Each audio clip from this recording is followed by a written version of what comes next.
Shri advocate Anil Ahuja ये असांजे नासिक देवलालीअ जे अंदर एक सुठी तरीक़े सां पंहिंजो वकीली कंदा आहिनि। ये सीनियर वकील आहिनि।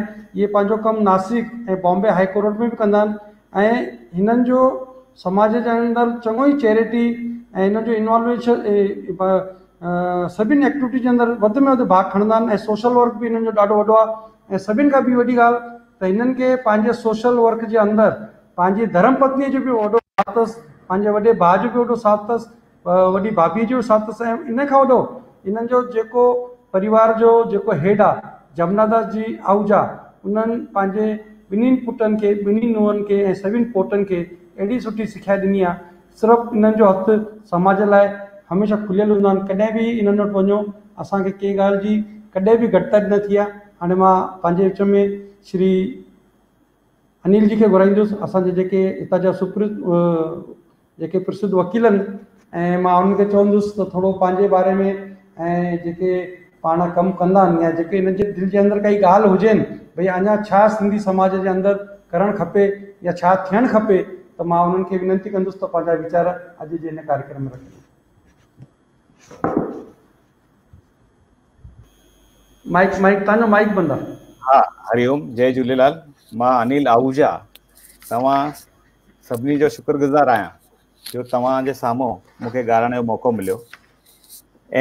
NCPSL ऐं शंकर एजुकेशन सोसाइटी ऐं पूज्य सिंधी पंचायत देवलाली ऐं ख़ासि करे असांजा वॾा भाउ रतन जी चावला, इन्हनि जो मां शुक्रगुज़ार थो मना भई मूंखे हिते घुराए मूंखे पंहिंजो वीचार चवण जो मौक़ो ॾिनो।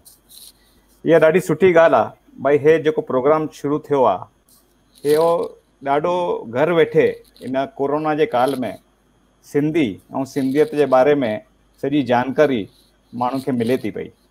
इहो ॾाढो वॾो हिकिड़ो पॉज़िटिव इशू हाणे प्रोग्राम में कयो वियो आहे। उन लाइ मां थैंक यू थो चवां रतन जी चावला तव्हांखे, ख़ासि करे सॼी टीम खे तव्हांखे, ऐं धन्यवाद थो ॾियां सॼे सिंधी समाज तरफ़ां। सिंधी समाज जो इतिहास हिन विषय ते हिन कोरोना जे वक़्त में घर घर में माण्हू हाणे ॿुधनि था, सॼी इंफॉर्मेशन मिले थी पई।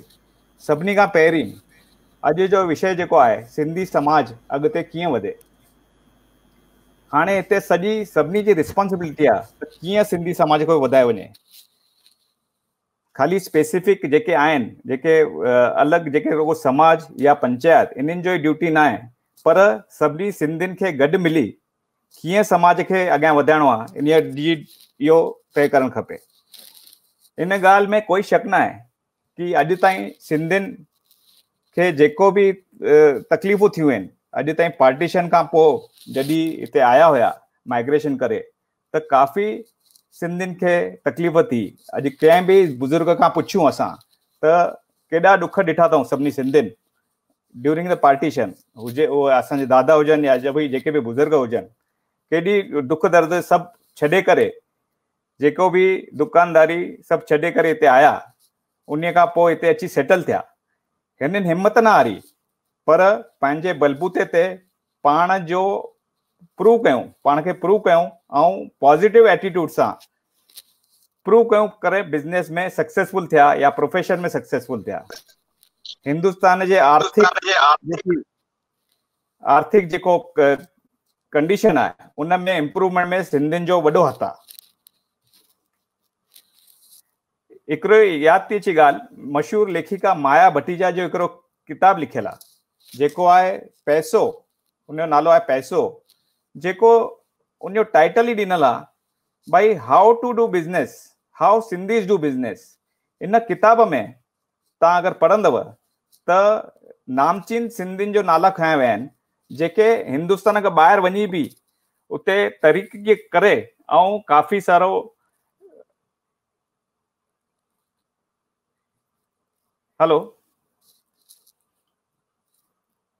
तरक़ी कई वई आहे। अॼु हिंदुस्तान में एजुकेशन में काफ़ी सारा कॉलेजिस आहिनि, काफ़ी सारा कॉलेजिस जेके सिंधियुनि जे नाले ते आहिनि, थदोमल छाणी या ॿिया जेके बि आहिनि, काफ़ी सारा कॉलेजिस इन जे सिंधियुनि जे हिन में आहिनि। नेक्स्ट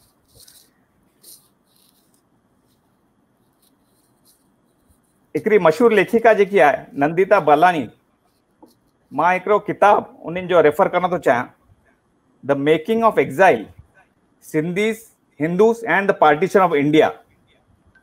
इन किताब में मां थोरो ई पढ़ियो आहे, अञा I have to complete the book. त सिंधु नदी ऐं उन जी अहमियत जे बारे में ॾाढो कुझु चयो वियो आहे। जेको बि आहे उहो सिंधियुनि जे कल्चर जे बारे में या जेको सिंधियुनि जेकी महिनत कई आहे उन जे बारे में उहो सभु इन किताब में मां रेफर कंदुमि ऐं मां चाहींदुमि भई काफ़ी ॼणा उहे पढ़नि तो ॾाढो कुझु नॉलेजेबल उन में इवेंट्स ॾिनल आहिनि। हिकिड़ो बुक जेको मां हाणे रिसर्च करण महिल पढ़ियो, ॾाढो टचिंग एक्सपीरियंस आयो, जेको उन में हिकिड़ो किताब हुयो shattered Sindh and scattered Sindhis.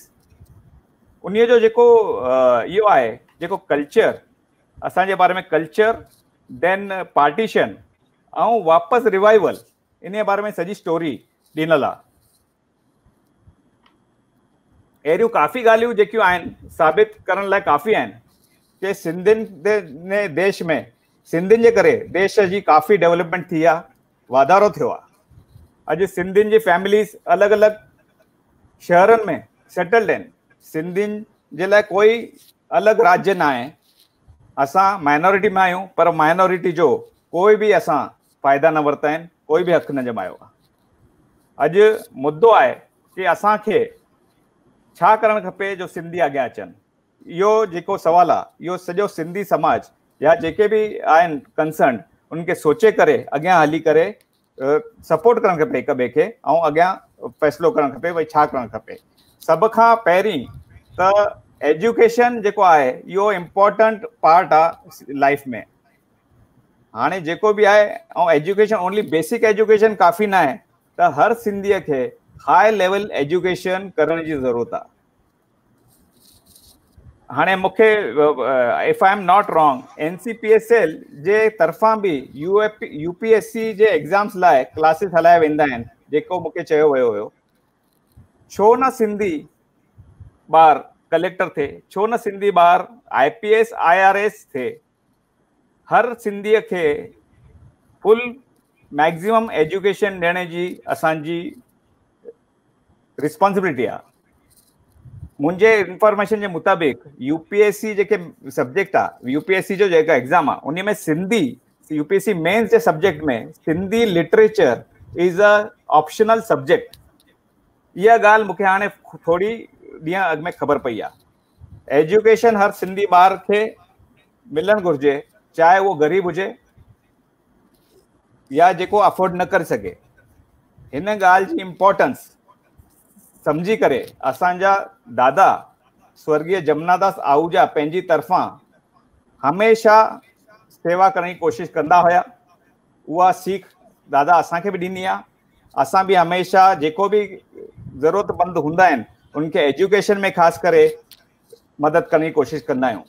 इहे वीचार ध्यान में रखी असांजे दादा श्री जमनादास आहूजा चैरिटेबल ट्रस्ट इहा स्थापन कई, जंहिं ट्रस्ट जे मार्फत काफ़ी कुझु कमु कयो वियो ऐं अॼु बि असां काफ़ी कुझु कमु करे रहिया आहियूं। हिन ट्रस्ट जे मेन ऑब्जेक्ट आहे, मेन हिन जो जेको मक़सदु आहे उहो आहे imparting education to the needy, mainly Sindhis. त सिंधी ॿार जेके आहिनि जेके अफोर्ड नथा करे सघनि त उन जे एजुकेशन लाइ ख़ासि करे हिन ट्रस्ट मां मदद की वई आहे। दादा कंदा हुया, असांखे बि उहो सीख ॾिनी अथऊं ऐं असां बि अॻियां कोशिशि कयूं था पिया त अॻियां कंदा रहंदासीं जेको बि दादा असांखे सेखारियो आहे। हिन ट्रस्ट जे मार्फत वक़्त बे वक़्तु सिंधी ॿारनि लाइ अलॻि अलॻि स्कूल ऐं इंस्टीट्यूशन्स खे मदद कई वई आहे ऐं अॻियां बि असां कंदासीं।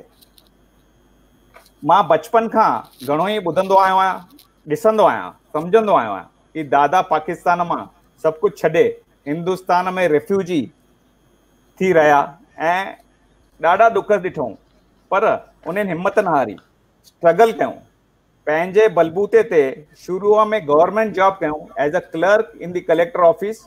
उन खां पोइ इन मुक़ाम ते पहुता भई नासिक जे टॉप वकीलनि में उन्हनि जी गिनती अॼु बि थींदी आहे। दादा न रहिया लास्ट ईयर, दादा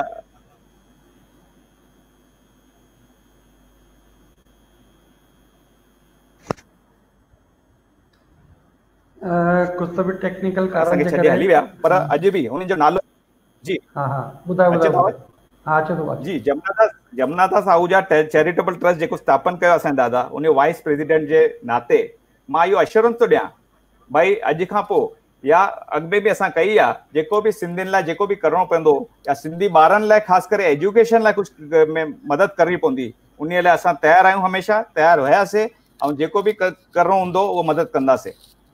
बाक़ी जेको लीगल इश्यूज़ जेके आहिनि, सम्झो सिंधियुनि खे जेके ग़रीब आहिनि या एफोर्ड नथा करे सघनि, उन बारे में बि असांखे सिंधियुनि खे मदद करण लाइ असांजी फर्म जेकी आहे लीगल फर्म उहा तयारु आहे। हिकिड़ो आख़िर में हिकिड़ी ॻाल्हि चवंदुसि, तमामु ज़रूरी आहे, जीअं चवंदा आहिनि 100 सोनार की एक लोहार की, इन मतिलबु एकता। मां इहो चवंदुमि भई दिस मीन्स एकता। हाणे ॿुद्धीअ में बल आहे, इन बारे में मूंखे हिकिड़ो प्रोवर्ब थो यादि अचे, यूथोपियन प्रोवर्ब आहे भई when spiders unite they can tie down even a lion. Spiders गॾु थी विया त इवन लायन खे बि अटैक करे था सघनि या उनखे कंट्रोल करे था सघनि। इन करे ॿधी ॾाढी ज़रूरी आहे। असांजे सिंधी समाज में ॿधी अञा थियणु ॾाढी ज़रूरी आहे। कॾहिं कॾहिं छा थींदो आहे, डिफरेंस ऑफ ओपिनियन थींदा आहिनि ऐं ॿधी न थींदी आहे, हिकिड़ो कोई त बि कंक्लूजन ते माण्हू ईंदा आहिनि, पर देर आर वेरियस ग्रुप्स जंहिंजे करे उहो थोरो प्रॉब्लम क्रिएट थींदो आहे। इन करे ॿधी ॾाढी ज़रूरी आहे। ॿधीअ में एतिरी ताक़त आहे जंहिंखे सभु प्रॉब्लम सॉल्व थी वेंदा।